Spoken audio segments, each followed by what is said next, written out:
Let's show the people at home why the truck behind me, why the beautiful C10 is so popular and why you might have seen it all over social media. 1967.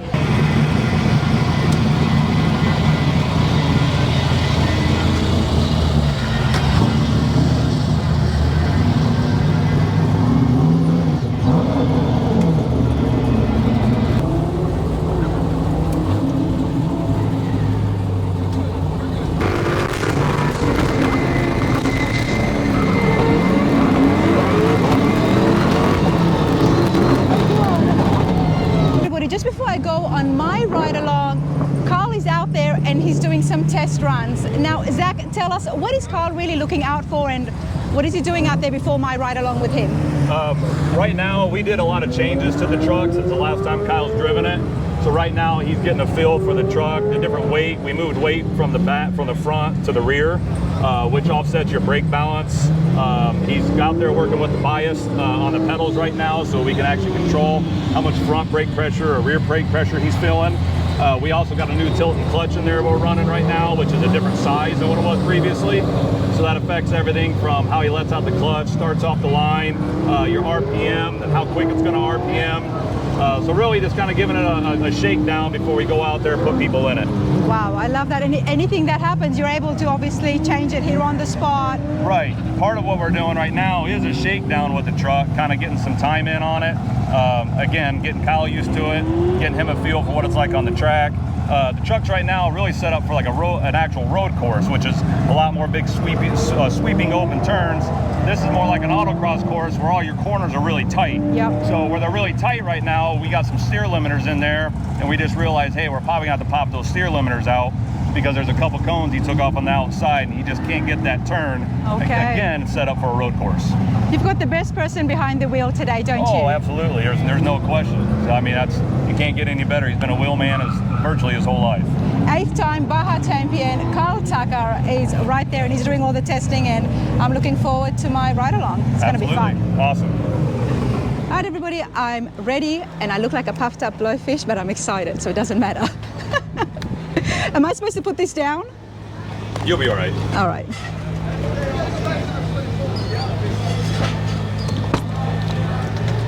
All right, Mr. Tucker. It's going to be a little tight over there. Getting out. Oops. All right, I'm in. All right, so you're gonna... You're probably sitting your right shoulder's probably... I had to make some room. They're kind of pinning the end. Yeah, you'll have to help me back out. And there you go. And then I'll tighten it up. Click, and then tighten your lap belts first. So what can one expect in a ride-along, Kyle? Well, with this track, we're gonna do a couple of hairpin turns. So really slow, and then we get a couple of speed. You'll get a slalom feel of the truck and the tires on the slalom. And then as we come back around, we'll go in the kind of the lower lane of the circle track and get a little bit of speed going. So it'll be fun. We'll get a couple of laps for you. Nice. Yeah. I'm so excited. Good. If you want, we'll go ahead. We'll push you around this. Okay. Yeah, let's do that. Keep going. Keep left. Yep. You're good. Straight now. Okay, thank you. That steering looks tight. It is with it off. When we're running, it's not too bad. Okay.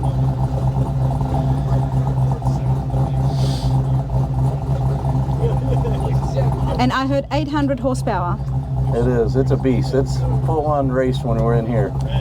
It's a nice piece of equipment. Zach and Rod and the guys at Fibre Forge, what they built, it's pretty amazing. It looks awesome. It's done everything on the show circuit, and now it's kind of time to prove what it really was built for. So it's neat to see it out here. Absolutely. For me, it was Truck of the Year for 2024, but with the new stuff that they've done to it now, it's going to continue right on to 2025. It will, I think, yeah. Absolutely.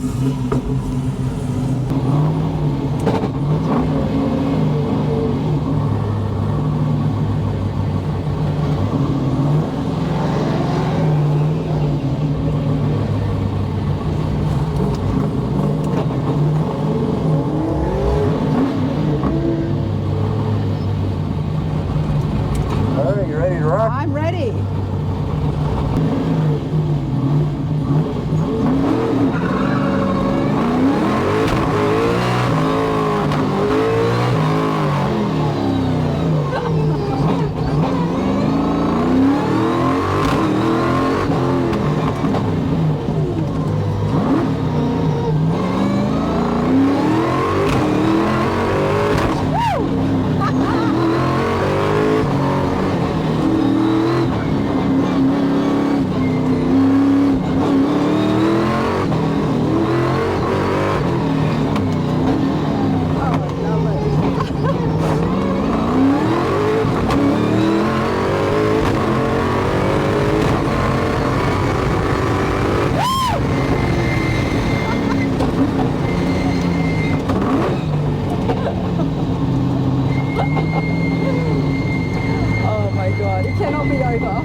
How was that?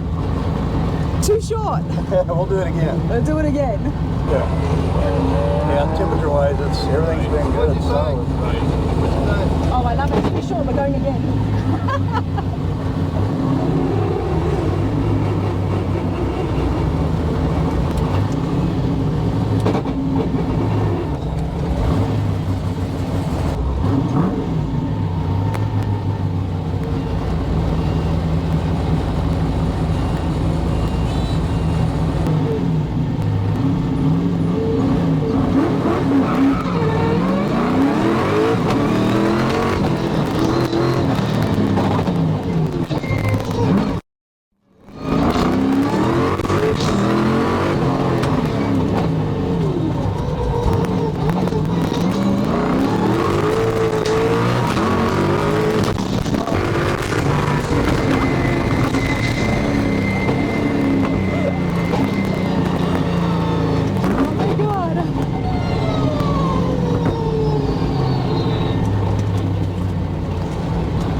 That were hit were by the other drivers, so you did not even touch a cone.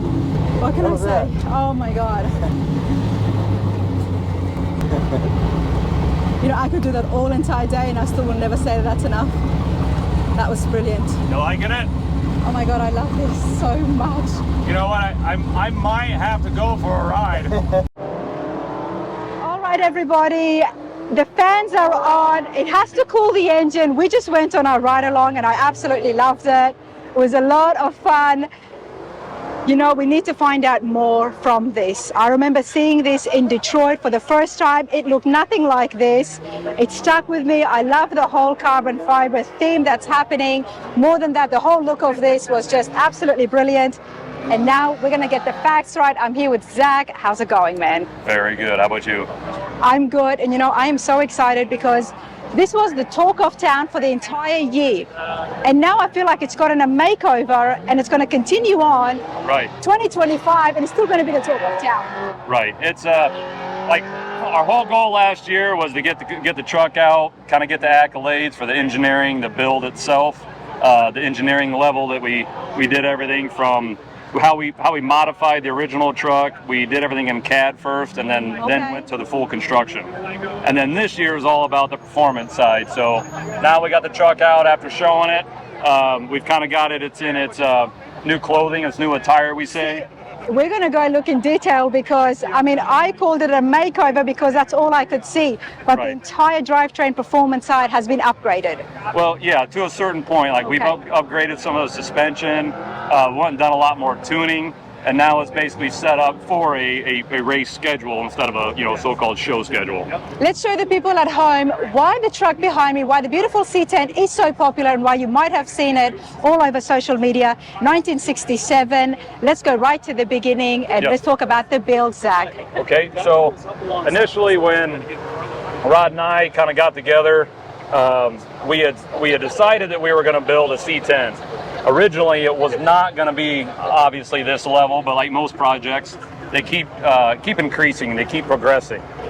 We got to the point where we had started producing all the composite panels for the steel cab, all the way down to where all we had left at that point was a steel cab. So Rod and I said, hey, at this point, let's just go ahead and build a carbon cab as well. So this has been built from the ground up. You did not have a project car. Right. Okay. So we started with a real 67 C10. Okay. So we did modify the cab of the original 67 C10, so that way we could run the flush fit glass. We could, modify the doors, the door latches. We went to a more modern style door latch, which is just from like a late model Tahoe.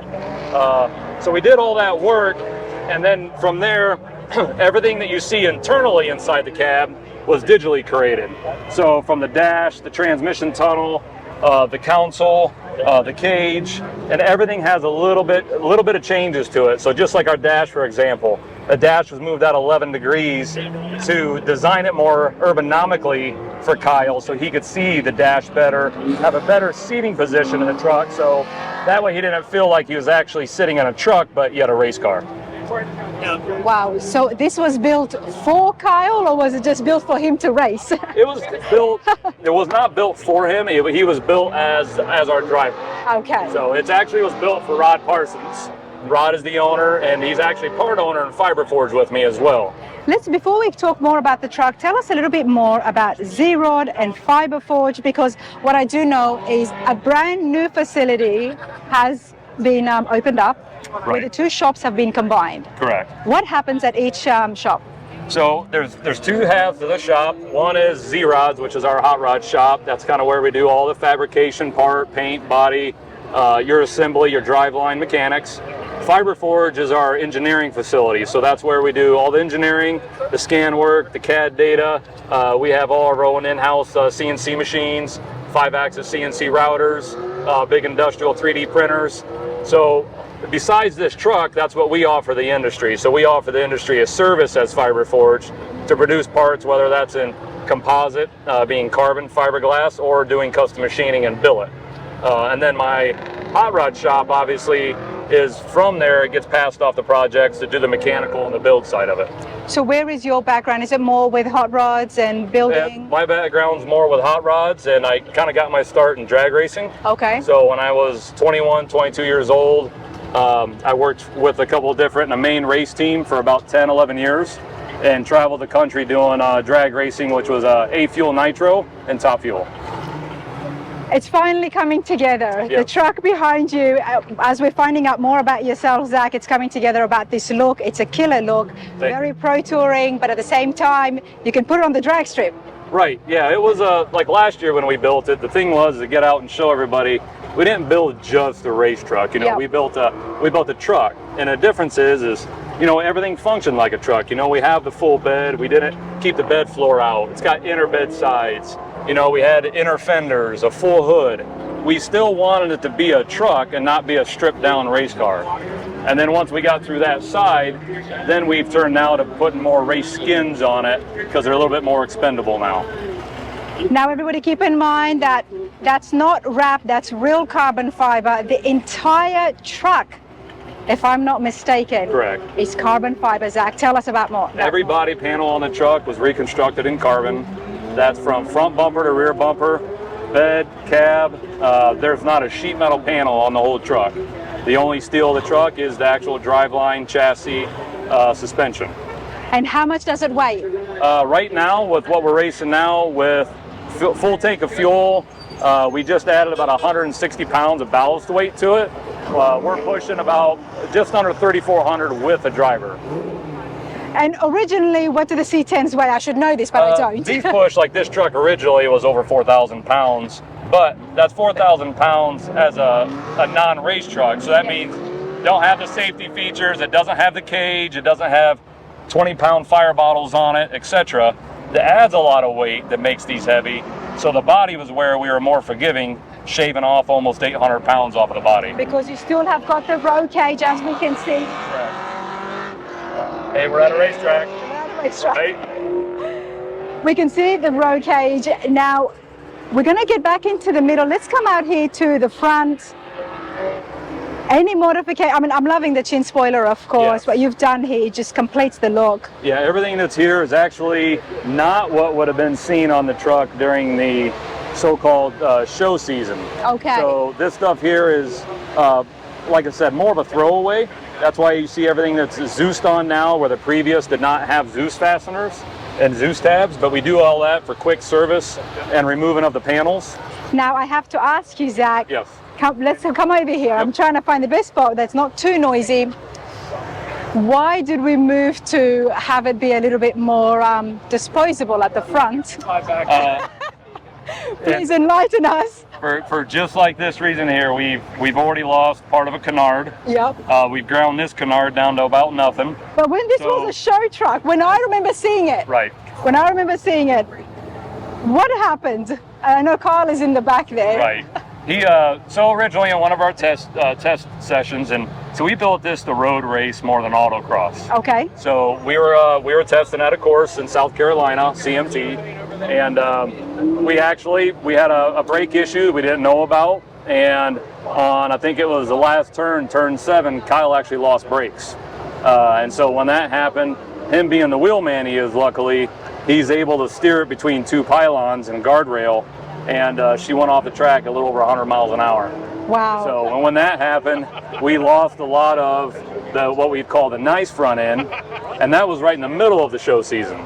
So once that got tore up, I called the guys at the shop, we got it back, we worked nonstop for about a week, got a whole nother front end back on it for the show season, and went back out, finished it, and actually came out and won the Triple Crown right afterwards. Exactly. And I remember seeing you guys and I'm thinking, something's changed. Right. What's going on? And it wasn't until we went and did the shop tour at Detroit Speed with Kyle Tucker that he told us. And you know what some of his friends have said is he knows how to crash. Yes. If you want anybody to crash your car, that has to be him, because as you saw, there's Kyle in the back. We went for the ride along, very experienced driver. Absolutely. So he did it well, but as a result of that came along a few changes, and that got the ball starting to roll. Right. What happened?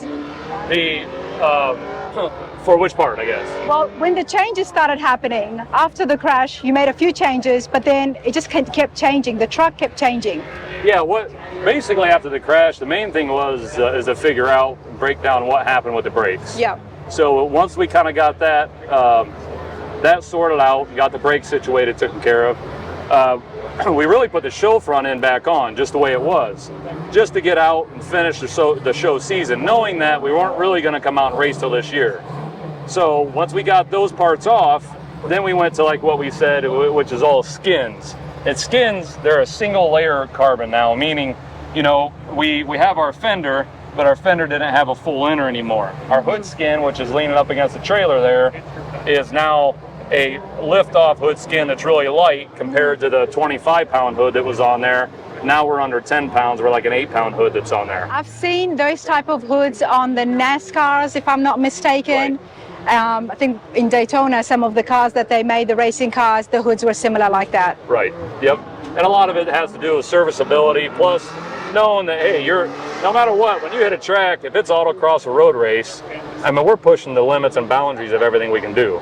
Something's going to happen at some point. It's not a matter of if, it's just a matter of when. It was built to have fun in. Correct. What was the power initially when you first built the C10? So this engine is based off of an LS7, but it's a Dart LSX Next block. That's 434 cubic inch. It's got the Mass 305 black label heads. We're making 850 naturally aspirated horse. That is made it up to a full sequential Zrod transmission, which sequential means there's, you have a straight cut gear pattern, and Kyle actually has a paddle shift on his steering wheel, and it uses air shifters to shift a manual transmission by reducing the throttle by about 30% when it actually shifts. So he's not using the clutch like a manual trans when that happens. The clutch is there for when he first takes off and when he comes back in for the pit lane.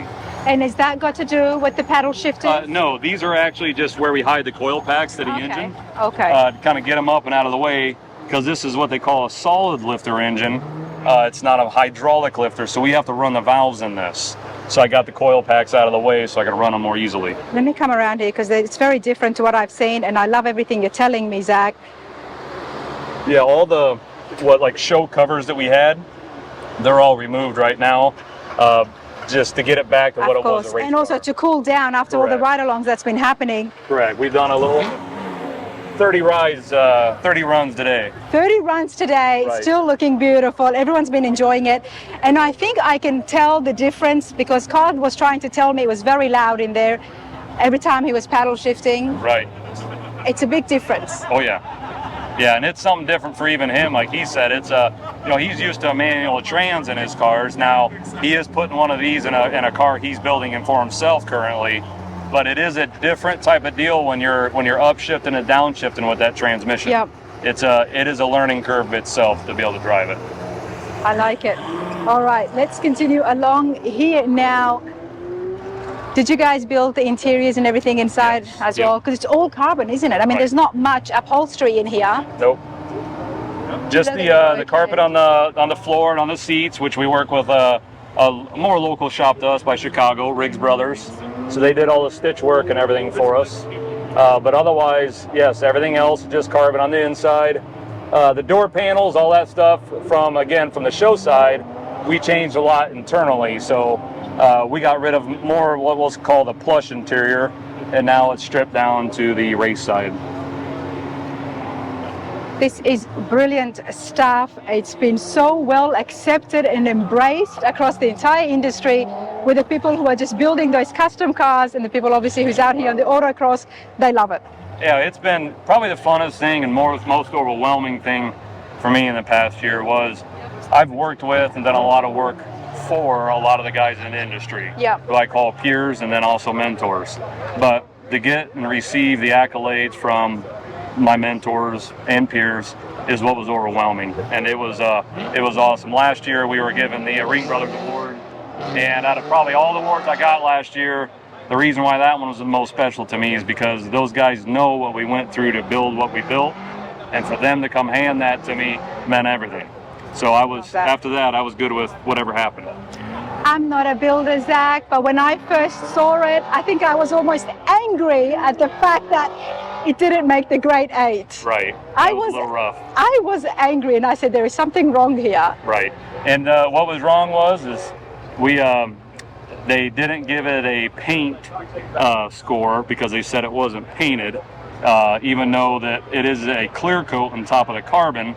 And what a lot of people don't understand about that is with the car being 100% exposed and what I call in its birthday suit, you can't hide anything. And why would you want to? It's such a beautiful pattern. Right. I love the carbon fiber pattern. But it's the bodywork aspect. You know, a lot of these cars, we build them too, they get bodywork, they get filler, they get primer, everything. This truck had none of that. Yeah. So to get a non-paint was kind of a little disheartening, but at the same time, they have their choices for their type of show, and this just didn't fit that for them. Well, it did well. Yeah, it did really well. It kicked it right out of the park, as I say, everybody, because Truck of the Year for Triple Crown of Rodding last year, right, and then awarded by the good guys. It's been well received and awarded so many times, so I'm pleased to hear it. And I always like to say that and rub it in that I knew it. I knew there was something here. Right. Of course, I love the C10s. Now, what's happening here in the back? So back here is the oiling system for the truck. So we have a daily dry sump system on it, which is basically it's an oil pan, but it's really not. The oil's actually stored in what you see in this back canister, which is a Peterson canister. So that holds there 11 quarts of oil, and all together from there to the engine to the pan, we're at about 16 quarts of oil that we run. We have a filter here. We have a primer back there. That's what this whole system is here. Wow. And these are the hoses. It's connected under the truck or on the side of the... What they do is they go through the bed floor, through what we call a bulkhead we created, passes through the bed floor, and then goes underneath the cab, and that's actually all on hard line, all stainless hard line, all the way up to the engine where it goes back to a flex connector. And that's where we're grabbing it back from. This is actually for the heater and AC. Okay. Down here is where you'll see oil pumps down here at the bottom, and you'll see it's got what they call a cog belt on it, and that's what turns the oil pump. And the difference between a dry sump and a wet sump is a dry sump creates vacuum in an engine, so it runs a little bit different than a wet sump and being pressurized. Okay. Well, I'm going to have to learn more about that, but that's fascinating. You know about this, of course. I'm looking forward to checking out Fibre Forged and Zrod in the new facility sometime soon, everybody, and I would love to take you guys along as well. What is next? This is not over at all, Nope. and I don't think it's going to be over for a long time. But are you working or thinking about something? We actually, number 2 is being built right now for another customer.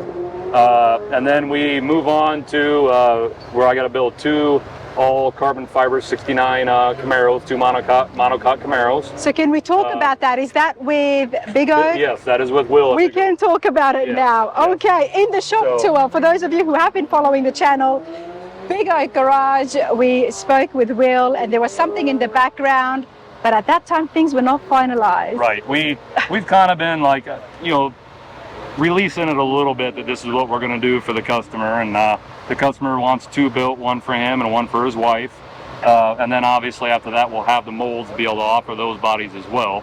Okay, so carbon fiber molds. Yes, so and then they'll be, so that way we can produce those cars. We've got the trucks. Scott at Raw Speed just debuted the first all-carbon C2 Corvette, which is a wide-body Corvette we built for him. That's a full carbon body car as well. He debuted that at Pebble Beach this past couple weeks ago.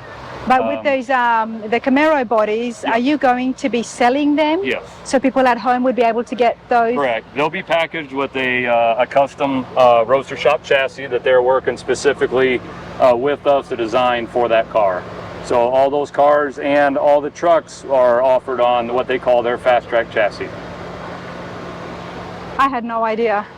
There is so much happening, and I love to stay on top of the hot rod industry and find out the latest innovative parts and products, but a full shell, a full body carbon fiber. I mean, the guys are going to absolutely love that, especially the ones who want to be racing. Right. This is pretty cool. It is. It's just you know, it's hot rodding's hot rodding, and hot rodding was always about pushing the boundaries and pushing the limits, and there's all variations of it.